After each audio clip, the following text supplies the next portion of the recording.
Hello and welcome to another session of CP 2049, a Solid State Society. Tonight with us we have Det playing Hiroyuki and Slip playing Kumiko.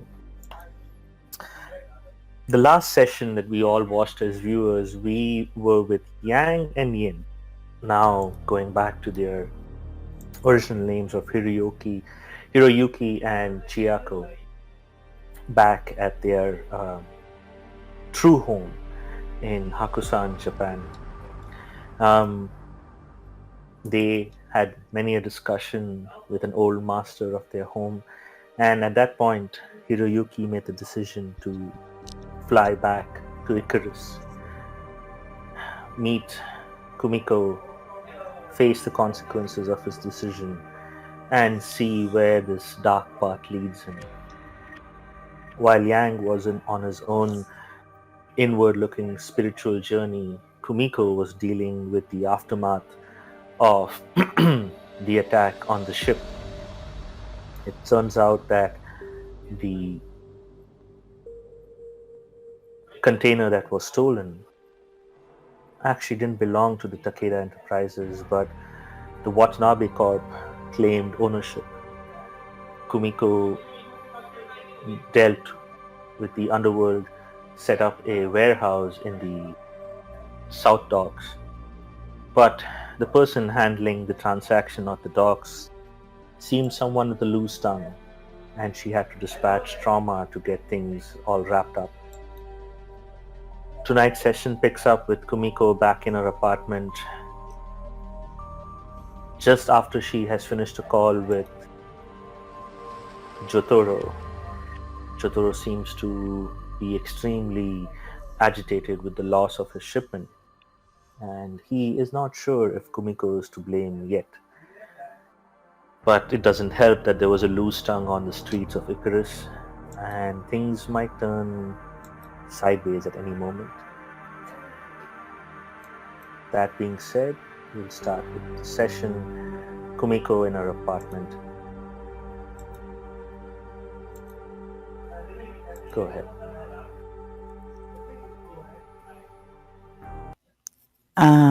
Have I gotten the message from Hiro yet? Yes, you have. Okay. Kumiko had stepped outside her apartment to check messages, as she usually does. Sent Hiro a response that he should meet her at the apartment and not the club. Came back inside, deposited her compad inside her shielded container and closed the door, locked it. He was back. She didn't know what to expect, where he'd gone, what he had been doing. She could have looked into it. She could have found out. But she didn't. She told herself she was busy handling other things, but the truth was she wasn't sure she wanted to know, wasn't sure she was ready to face the answers, whatever those were. But those answers would soon be on her doorstep. A wave of dizziness comes over her, and she leans over the table, decides to put a kettle on for tea. She stands up, gets that water going.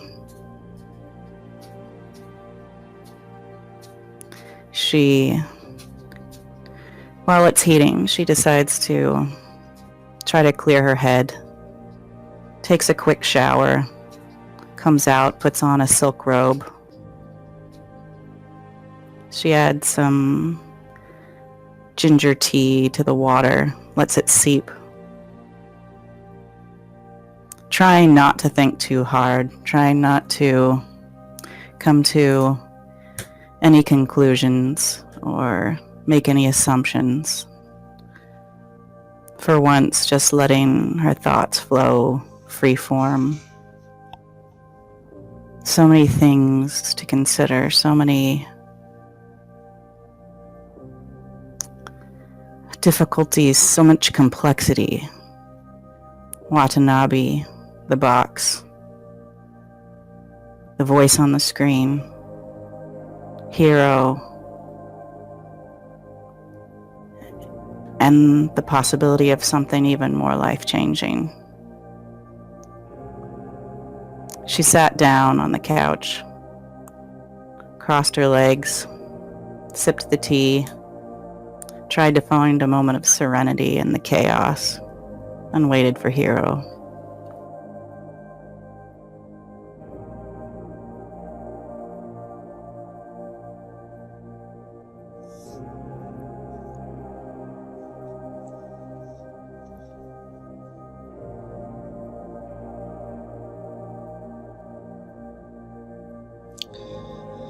Hiro went to where he assumed Kumiko was, the Lotus Blossom Club. When he entered, he went straight to his room. A hardened Faraday cage. No wireless network could go in or out. He looked at his compad as he did so, realizing too late that she was not here. His first instinct is to get up and go, but he paused. One sec.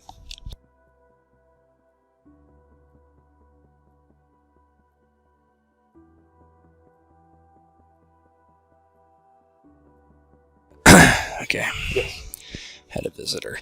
What was I saying? He pauses, wondering what he is about to receive, what she'll say, what was the outcome going to be. It was one of the more uncertain things he had ever felt. He had thought on his flight back from Japan what he would say, what he would do. He wasn't sure. He could never decide. His mind changed so rapidly, he decided to wait until the time came. He looked at the bottle of sake that sat on the table, the one cup next to it.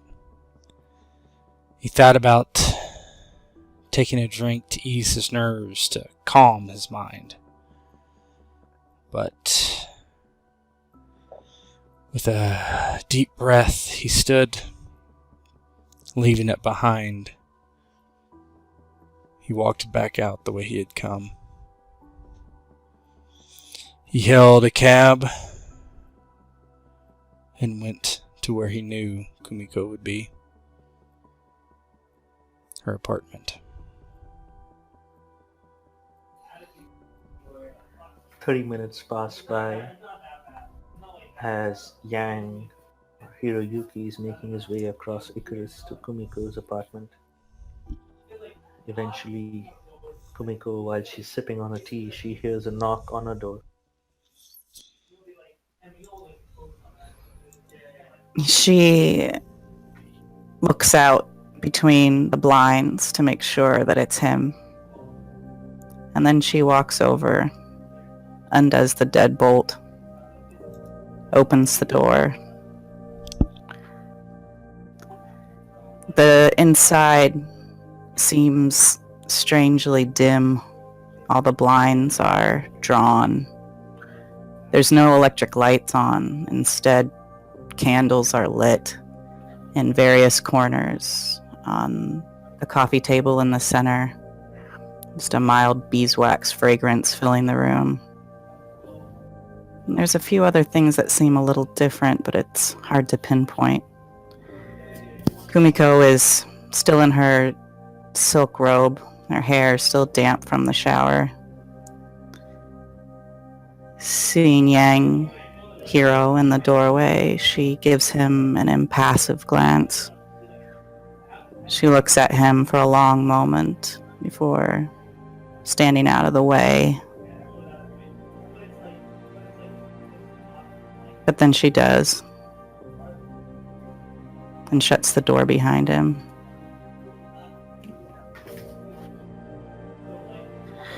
Please put your compad in the box and any other electronic device. Perhaps surprisingly, Hiro doesn't seem surprised.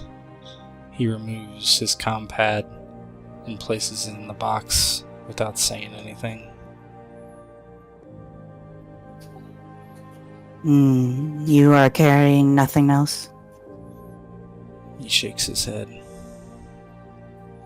She nods, closes the lid of the box, returns to her place on the couch, and picks up her tea. Without the makeup and carefully coiffured hair, and she just looks a little more tired than you would have expected. It's hard to know what she's thinking or feeling, but there's an air of weariness or resignation. Something.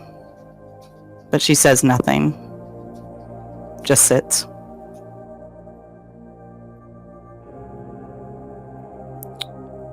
Hiro steps past the small table and sits himself. He looks, is it nervous or uncomfortable? Certainly. He rubs his knees slightly, positions his legs one way then another, fidgeting almost, and scratches the side of his head.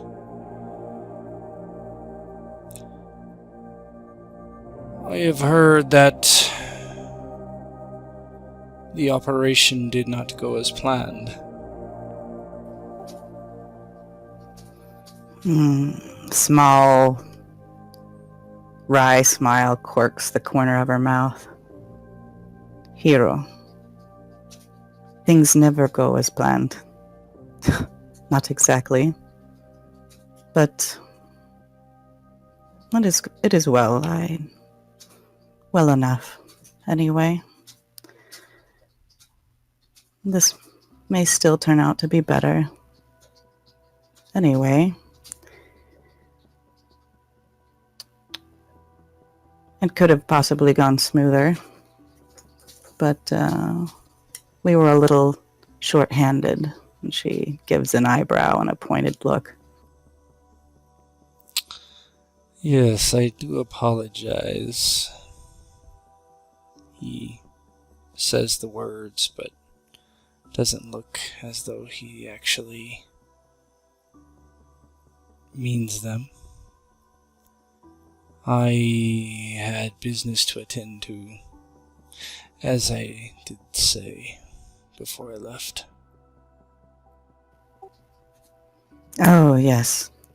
That business that you mentioned, I did appreciate being informed of it at the last minute in front of a possible ally or enemy. It was quite deftly handled. Ah, yes, well, I was never as good at putting on a face and lying as you.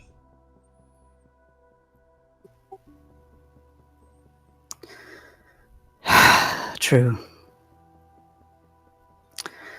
We all have different gifts, I suppose. So, Hiro, you are back from wherever you have gone. Why? What do you have to say to me? I wanted to discuss the future and the truth. You deserve to know just as well as I did.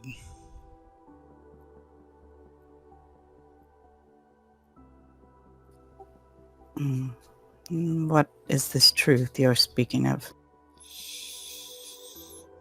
This may be difficult to understand, to comprehend, but it is true. Hirota is not my father and is not Chiako's father. He pauses, letting Kumiko take that in for a moment. There was a third brother.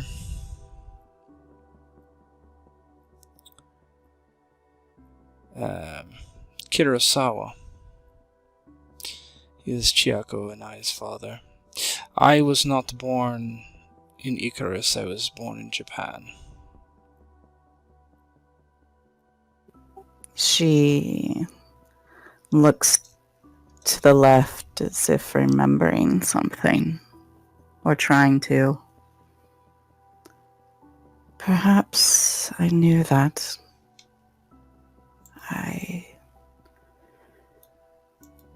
I didn't... My family didn't speak much of the cousins, but you must have been very young then. Younger than 5. Somewhere in there. Very hard for me to remember. And Chiako too. But it is true that Hirota did kill both our fathers. That is certain. Kumiko looks over to the wall where the katana and wakizashi that used to hang in her office now hangs on the wall. And she bites her cheek as if thinking of something. Are you certain? Who has told you of this? An old retainer of House Takeda. In Japan, that's where I've been. It was proven by not only words but memories and documentation. Pictures. I vaguely remember it now. It's coming back slowly. As I said, I was very young. But it makes sense. It makes more sense than anything that I've known since I was a child.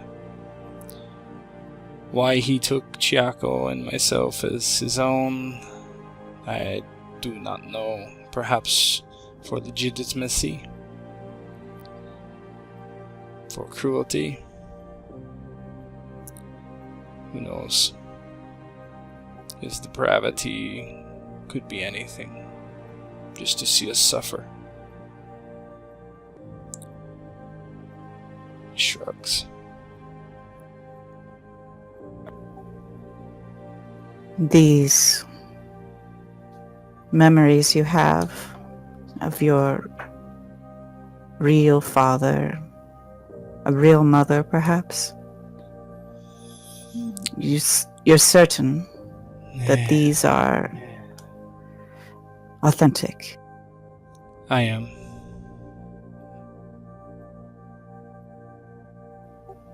It changes little for my feelings for Hirota. He still must die.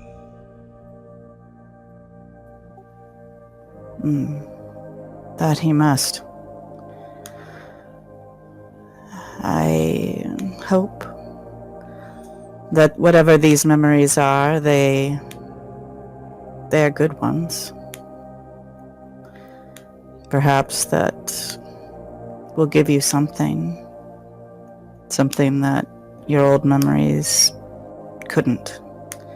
I don't know what to say, congratulations or I'm sorry, but I suppose knowing the truth is always better than believing a lie in the end. Oh, I think they are good. It has weighed on me for many years that I could be the scion of someone so cruel, so depraved, thinking it was in my blood to be so, but it is not true. And I have let these depravities guide me. This new world, Bushido. He shakes his head. I understand your want for revenge, for power over Hirota. At all costs, but I cannot follow that path any longer.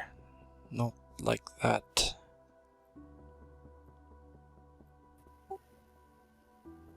She looks at him and just lets a long moment of silence pass.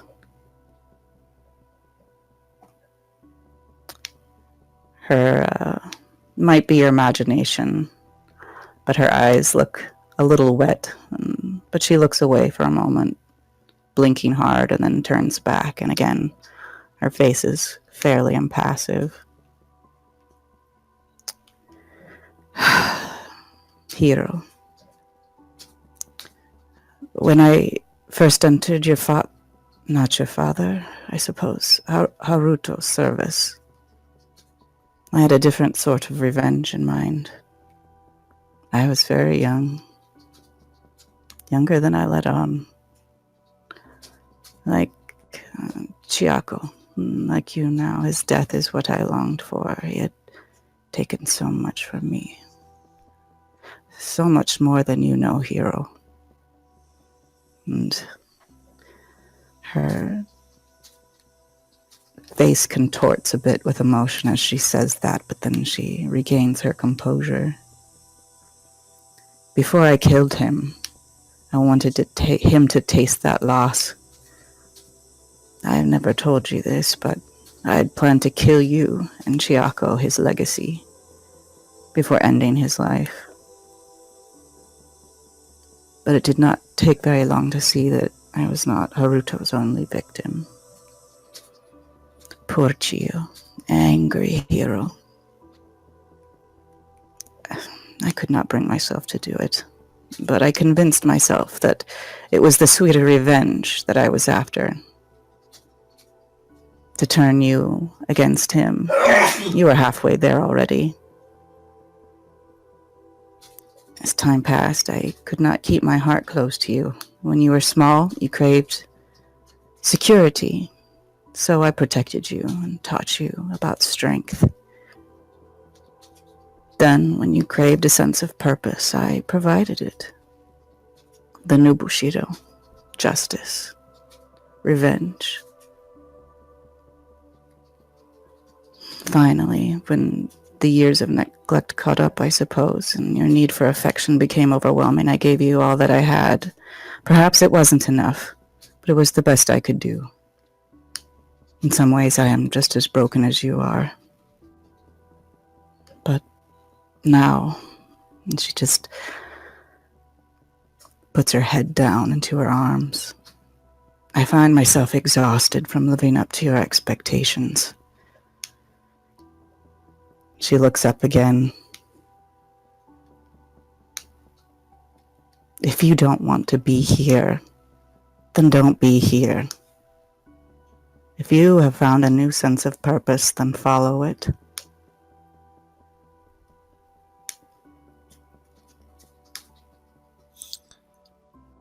It is the path. The destination is still the same. In a way. But these people we associate ourselves with, these things we do for power, for revenge, I hold them in disdain. I think I always have, and this is why I have never been a perfect tool for you. I was always a blunt instrument, not water.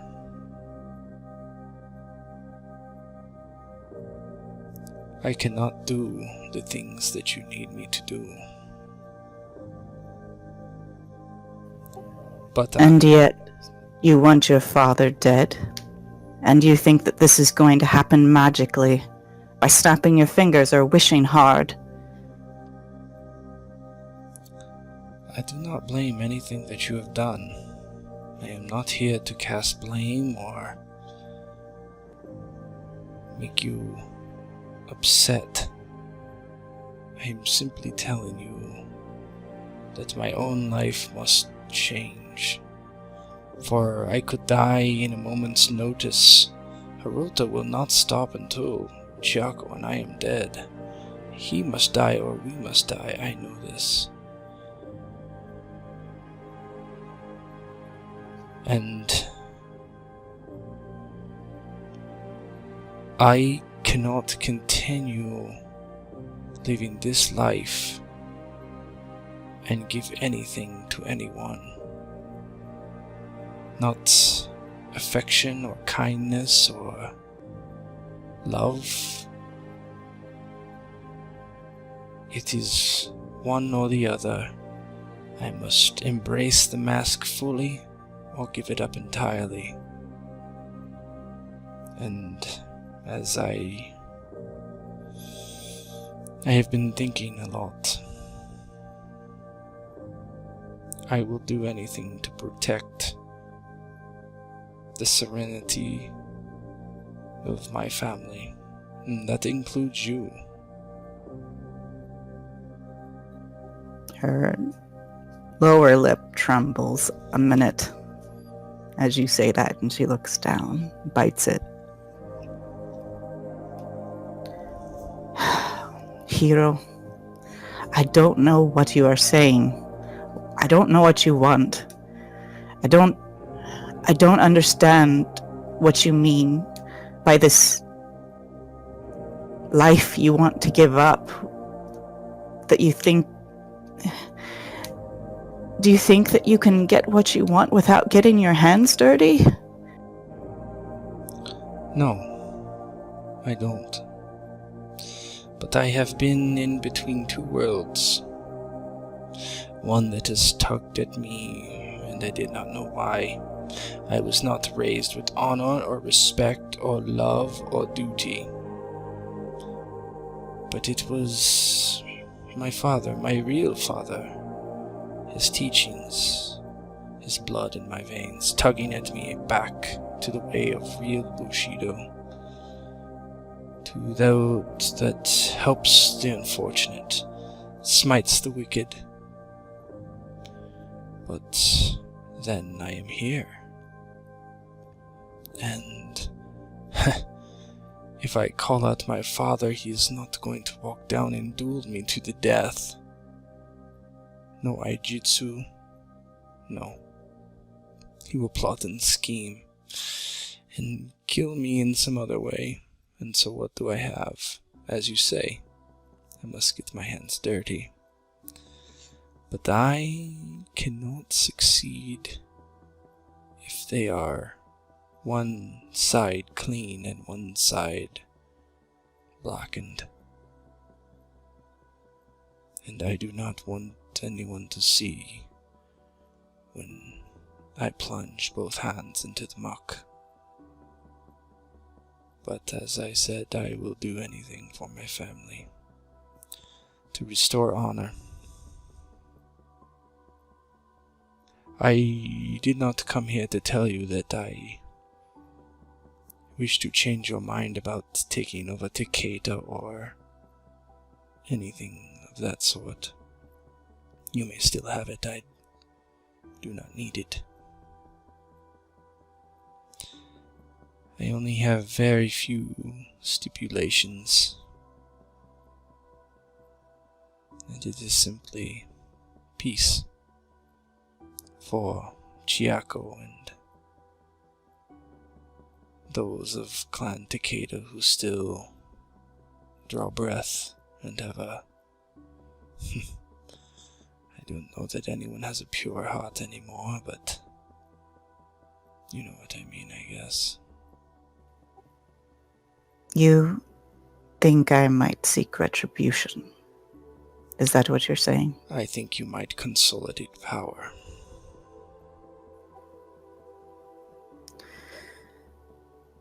Yes. I've rarely spoken of my father.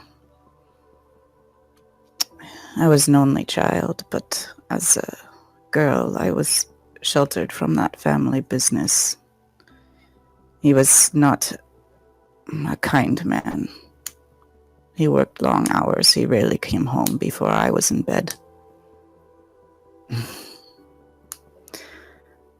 On, I think my 11th birthday, I made a point of staying up until he did return. I cried myself to sleep on the rug in the entryway.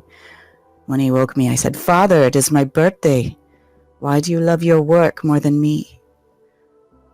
And he seemed angry, but then he picked me up and carried me to my room, tucked me into bed. He sat there and watched me until he knew what to say. He said, "Etsuko, I am not a loving man. Fatherhood and soft things do not come easily to me, but I do care for you. And my work is my way of being a good father. Someday I will be gone. I will be ashes. And these missed birthdays long gone, but you will have the fruit of my labors. It is your legacy. I do this for you, for your future." So you see, you feel that perhaps you have a legacy to protect. That legacy of your real father. But Takeda Enterprises, that is what I have left. And so, yes, it's about power. It's about security, but it's about much more than that. And as long as I'm not opposed in securing that,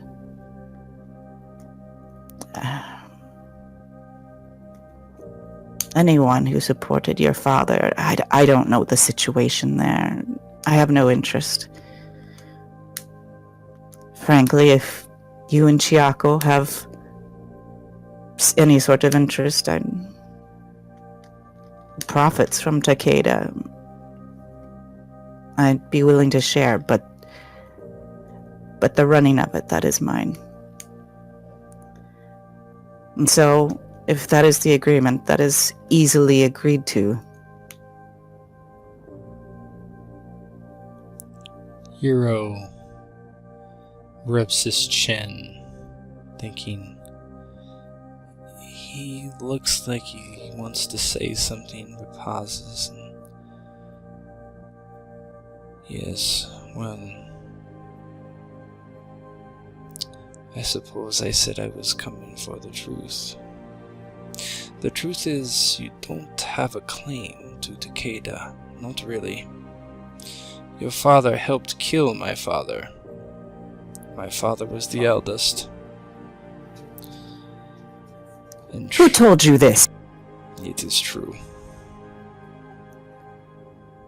Psh! Says who?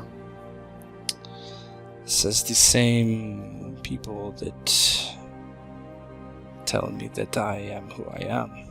If I believe one, why should I not believe the other? Someone with no motives, no reason to lie. She narrows her eyes. There's always motives. But regardless, I don't know that you can say I have no claim on Takeda. Elder brother, middle brother, younger brother. These things are not legal matters, and my father was the one who built Takeda Enterprises. Yes, Middle managers do such things.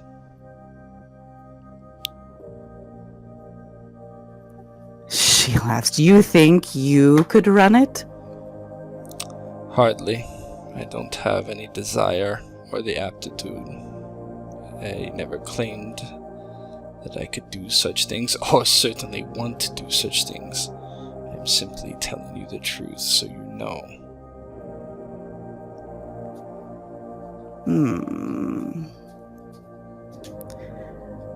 I suspect that your understanding of ownership, inheritance, and these other matters are quite limited.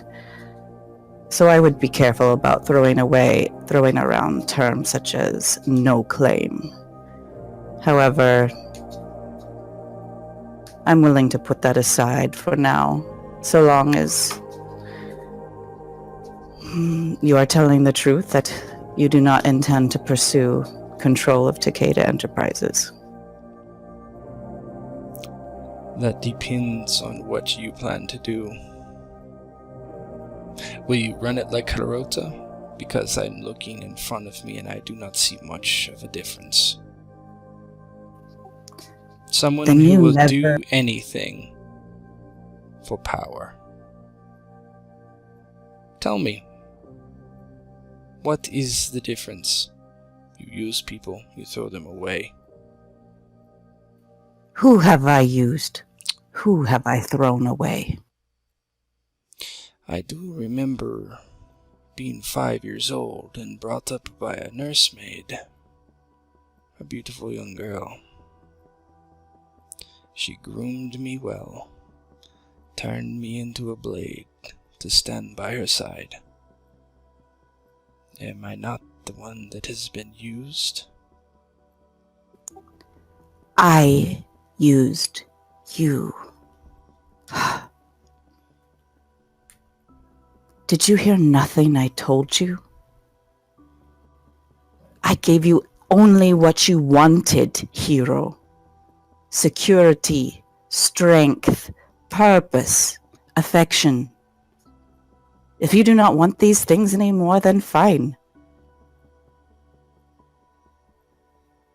But hero, do you think that my time would not have been better spent, focused on my true goal? I am sorry that you feel used. This was certainly not my intent. But as far as being tossed aside and thrown away, well, there's a mirror in the bathroom if you care to have a look. I am not tossing you aside. I am here now. And I do apologize for any pain that I am causing you. But I must be truthful. To myself first. I cannot. If I am to do what needs to be done, I do not want you to see it. Not really.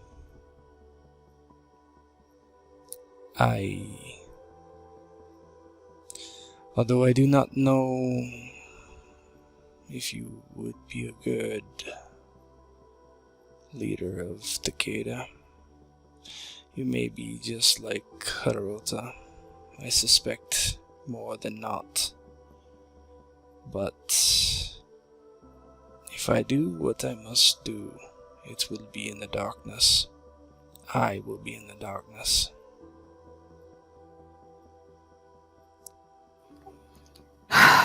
Hero, you speak in riddles, but obviously you do not intend to clarify. She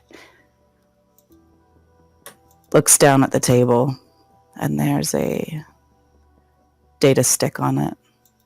It's a cred stick, actually. She pushes it towards you. You can take this. Consider it severance. After our last interaction, I suspected that you might return feeling differently. This should be enough to get you on your feet. Go back to the club, take what you want out of it. But when you're done, you have no claim on me or anything of mine. And I want you to say it. I want to hear it from your lips. That you have no claim on anything of mine.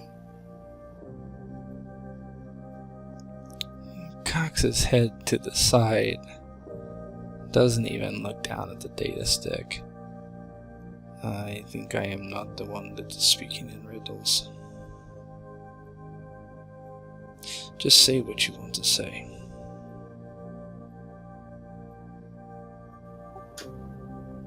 I can't, Hero. I can't trust you anymore. And I have to be surrounded by people that understand what it is to be faithful. She looks like she wants to say something, and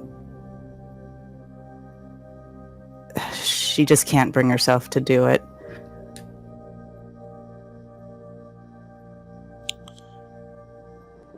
He just shakes his head. You will never find someone that you can trust. It is because of the life we lead, the people we interact with. It is impossible. You cannot trust me and I cannot trust you. Have you really ever? Not really, I would think. Paranoia. A blade up against all that might harm us. Because what have we known besides those that would harm us?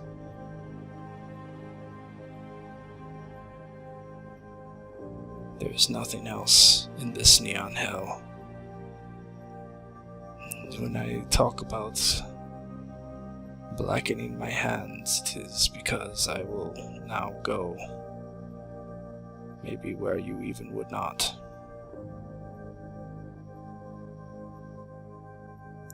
I must become the darkness. There is no Bushido. There is no anything. There is only one goal. That is to protect those that I actually can trust. And there are a few of them. If you would be amongst them, then I would be happy. But he kind of shrugs. It is only deception if one person trusts the other and the other does not trust them.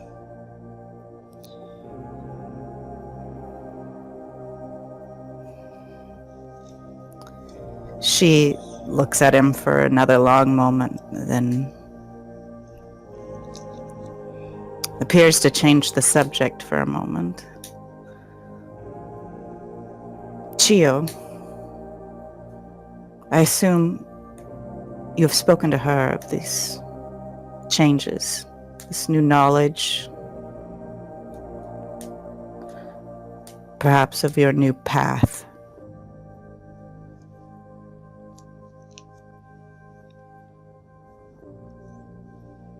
I'm sorry, can you say that again? Cut out a little bit.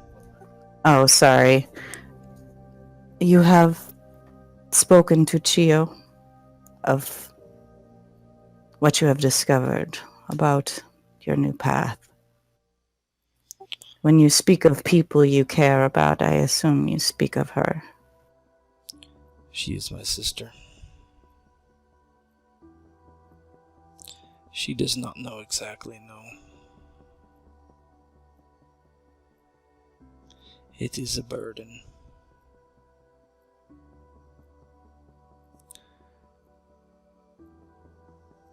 Yes, burden.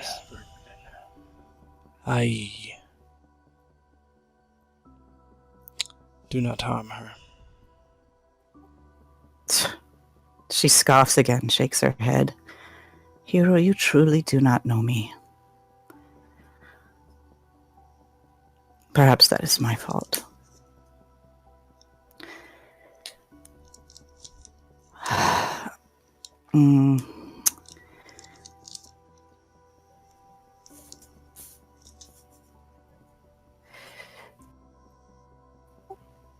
There's something you should know. A reason I've moved from the Lotus. I know that someone, and this is not just my paranoia, has been listening and watching, and it's more than that. I thought perhaps it was Sax. But I've seen something, Hiro, something incomprehensible.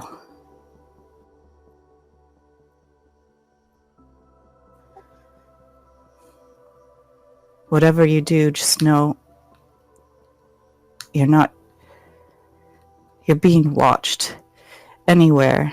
It could be anywhere that there's some sort of electronic device. I don't know what it is, but that's why I asked you here instead of there. Well, Sax has certainly bugged your office. I know this for a fact. Yes, that's what I suspected before, but this is more than that, Hiro. This is something I don't understand. You wouldn't believe me if I told you, but this, I think, goes far beyond Sax.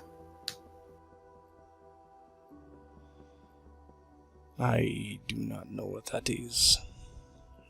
I only know what is in front of me. Sax is certainly not our friend.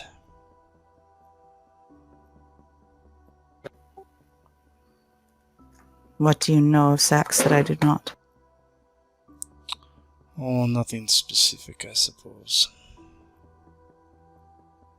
I know that he wants Chiako dead. More than likely. Chiako is either being impersonated or being forced to do things against her will when she is on the drug. This much I do know. She is not on the drug anymore. If there is someone impersonating her, then it is bad for her, clearly. This person, or Chiako, is the one that bugged your office.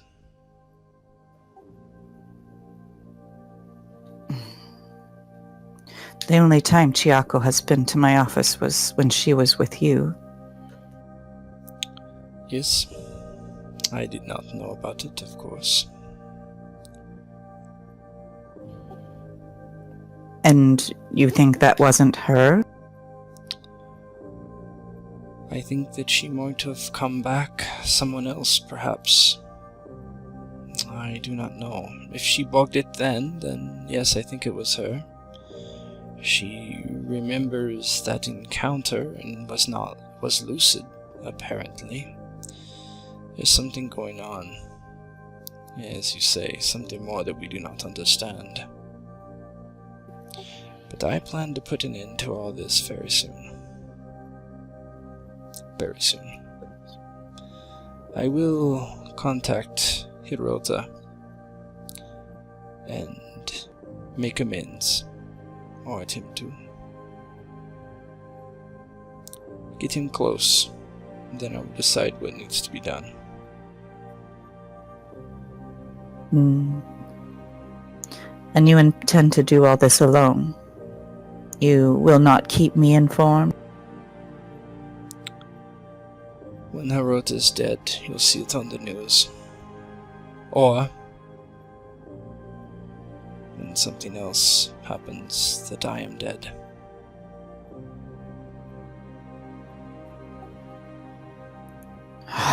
Hero, the timing, but I suppose you don't care about that. If I'm on my own for that, then I am on my own, but if you could see it in your heart to give me some sort of warning so that I can plan. Now is your warning. When I leave here, I will go someplace that doesn't incriminate this building, and I will contact him. I suggest you give me the program. I will bring it as a gift. I will let him install it. Then he will be open to sacks. And then you have your ally. For a time.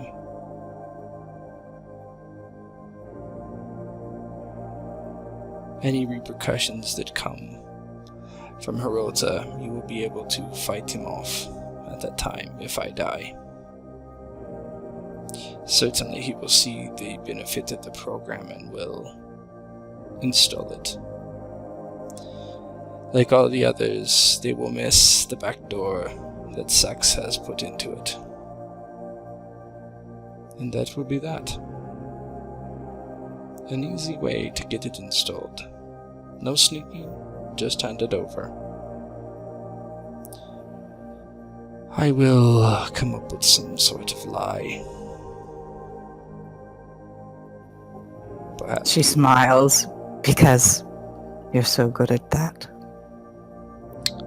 Maybe I will come up with the truth then. Perhaps sometimes the truth serves better than a lie. That you and I have parted ways. Yes. That you are on a new path. That you seek to start again. That is it. A lover scorned.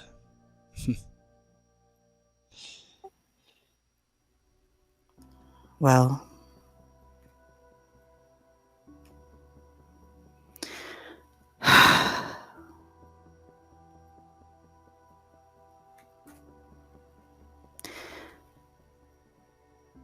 there's something else, Hero, but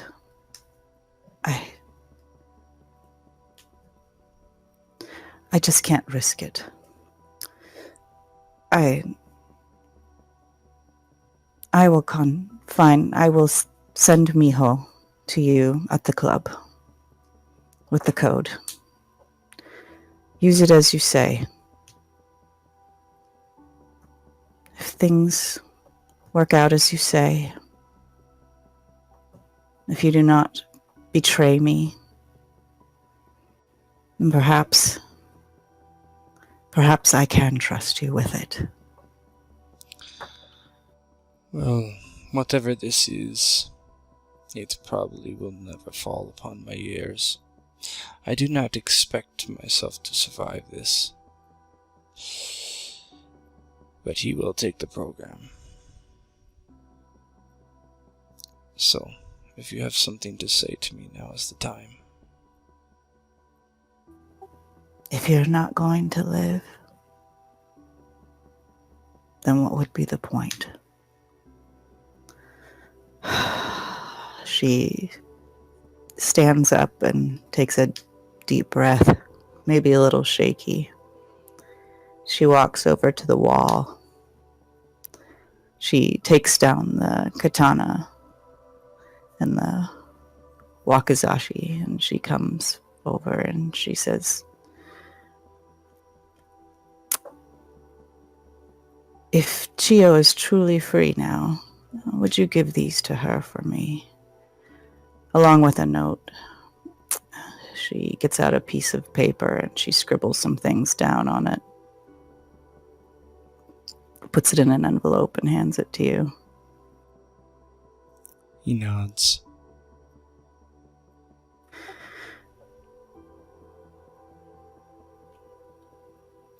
One thing you should know. Sometimes the thing we tell others is not for them. It is for us. I am sorry it has come to this, and I bear you no ill will. I loved you in our way, whatever twisted and whatever that was. I wish you many years of happiness if you can find them. That is yet to be seen, hero.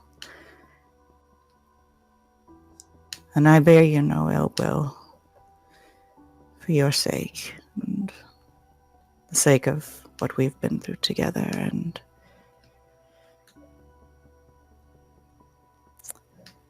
other things. You try to live, and perhaps you will discover that there are things worth living for. There are. But there are things worth dying for as well. And he gives you a bow.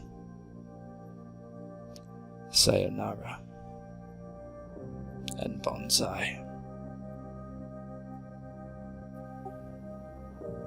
And he begins to make his way towards the exit.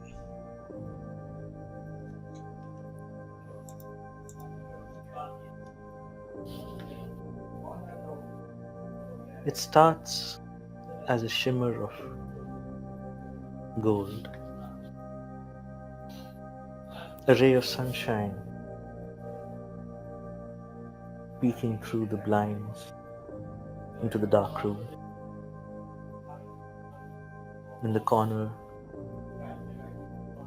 the flame on the candle quivers as a gentle breeze hits it. The ray of gold seems to get brighter, more intense. A few more blinds are lit up. The rays get brighter. And as you reach to the door, the room is bathed in golden light. I want both of you to give me a mental save. Of course.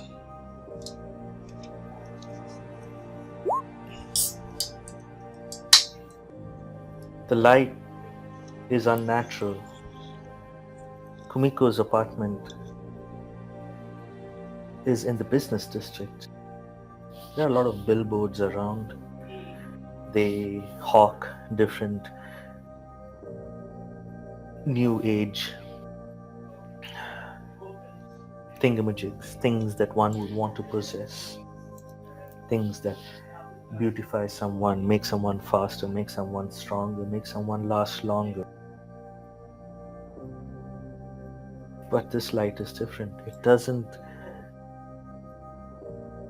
seem of this world. Hero, you reach for the door handle, but something grips your heart. You feel something is not right in the room, something is not right in the world. Kumiko, you see Hero leave, and as your heart slumps, you were not expecting that cold shiver to run up your spine. The golden light, you can't but help feel you know it. You don't want to know it, but you know it. You don't want to see it, but you have to see it. And you walk towards the blinds. Something takes over, and you pull the blinds open in one swift, deft motion, and the entire room is now as if it's at the center of the sun.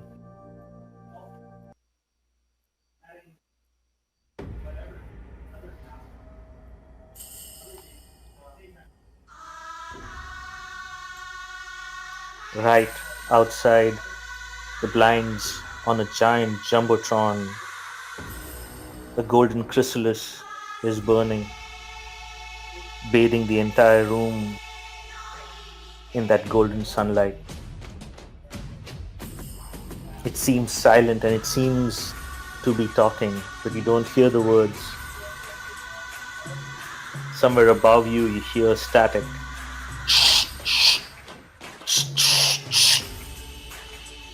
And then over the emergency intercom, which is generally reserved for emergencies, it lights up. Children of Takeda, beware. The hand moves. I cannot stop it. The other wants you. He needs you. That which you control. That which you seek to control. He wants it. Hear my words, children of Takeda. And then the flame starts quivering. The gold from the outside starts turning this ruby red, and it continues before it completely takes over. Ha ha ha! The brothers here, the sisters alone. And with that, the light fades. But the Jumbotron stays on. And on the Jumbotron, you both see a figure approaching your door. It's tapped into the closed circuit TV that's along the hallway outside this apartment. You see a light figure approaching. The figure seems familiar. The figure is masked. The figure comes right outside the door, and you hear a knock. Wearing the mask. Hiro is disoriented for a moment. The bright light shining into his eyes. He steps back, looks at the closed circuit TV, looks at Kumiko and shakes his head. And he waves for her to get by the desk.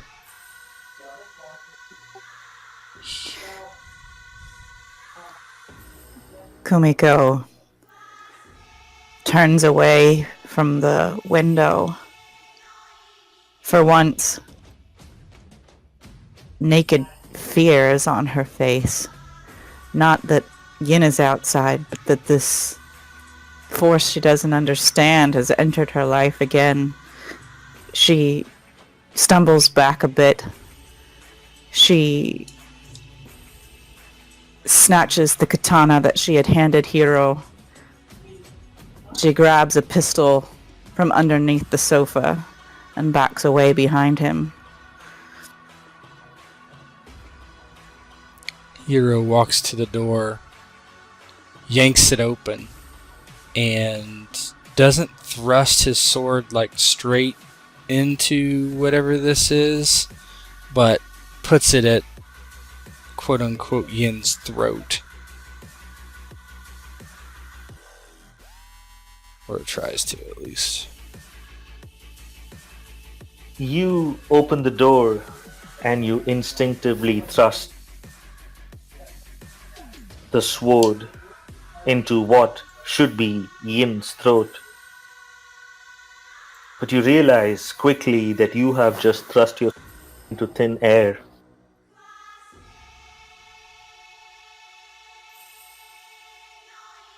A moment passes, And then you hear footsteps. Thundering footsteps. Something seems awfully wrong. And the two stairwells that come up and land on this corridor that leads to Kumiko's apartment. You see two extremely well-armed men pop up. They see you, you see them. Give me a physical save. Sorry, not physical, innovation.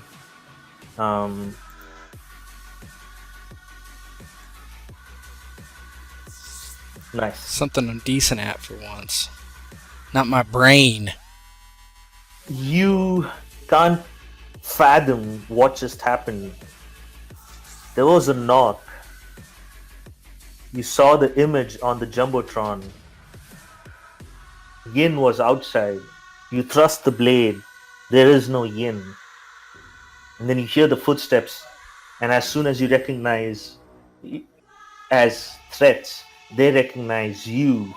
They both open fire, but you are able to backflip back into the room as the room is now just shrouded in darkness. The Jumbotron is dead. No lights. As the submachine bullets pepper the door and start splintering all over you, Hero. And with that, the screen fades to black as the session comes to an end. Oh, wow. Dare you. I guess Watanabe decided to come after me anyway.